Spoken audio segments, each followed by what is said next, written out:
And so it is a pleasure to ask all of you to join me in welcoming the President, George W. Bush. Well, thank you all. Thanks. Be seated, please. Thank you. Thanks for the warm welcome. Sit down. Well, thanks for coming. It's great to be back in your county again. Marion, I appreciate the invitation. I'd like to share some thoughts with you, and then I'd like to answer some of your questions if you got time, because I do.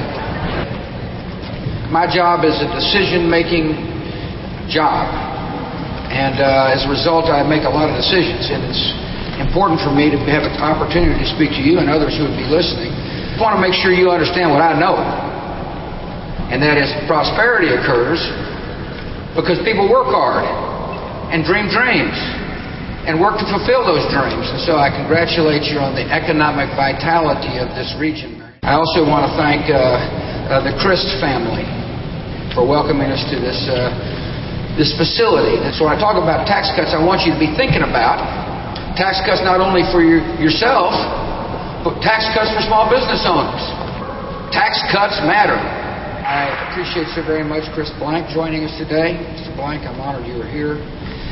I will tell you that, like a lot of Americans, I was deeply troubled when, I found out that mothers and dads were grieving for the loss of their daughter. And I also my soul and spirits were lifted when I read the stories about the forgiveness and compassion that the Amish community showed toward the shooter's family. It was a remarkable statement of love and strength and commitment for people who had suffered so mightily to say to, a widow and her children that we're able to overcome our grief and express our deep love for you. And so I want to thank you, sir, and your community for being such great examples of the compassion of the Lord. And I'm honored you're here. Folks have suggested that we increase spending. As a matter of fact, a 5-year budget that's submitted by the current leadership of the Congress increases spending by $205 billion over 5 years, which would... And so you say, that's fine, sounds good, all these programs sound wonderful, except how are you going to pay for it? That's the question I ask. How are you going to pay for the promises? And the answer is raising taxes. And I think they're wrong. I'll use the prerogative given to me under the Constitution, and I'm going to veto the tax bills.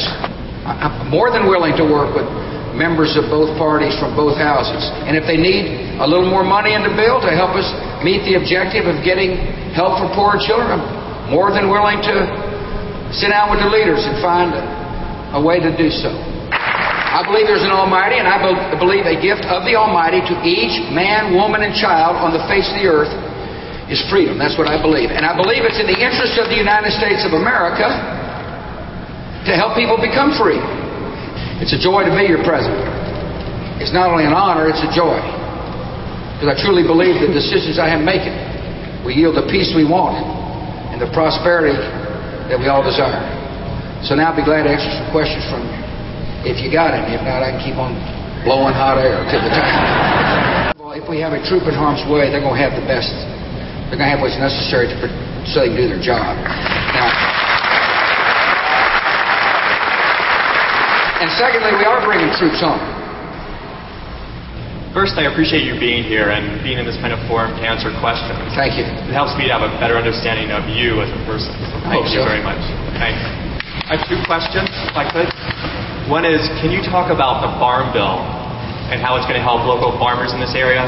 And then would you also talk about global warming and how the U.S. is being a leader in a worldwide effort to combat global warming? Thanks. Great question. The core principle of any good farm policy is for the administration to work to open up markets. If you're good at something, and we're really good at farming, we want to be in a position to sell that which you grow overseas. I also believe, and this is going to answer your global warming question as well, it's in the nation's interest to diversify away from hydrocarbons. Probably comes as a shock to you from a guy from Texas saying that, but and I gotta go. I hate to tell you, you're paying me too much money to be sitting here talking. I want to conclude by thanking you for coming. I hope you get a better sense of why I made the decisions I make, and who I am as a person.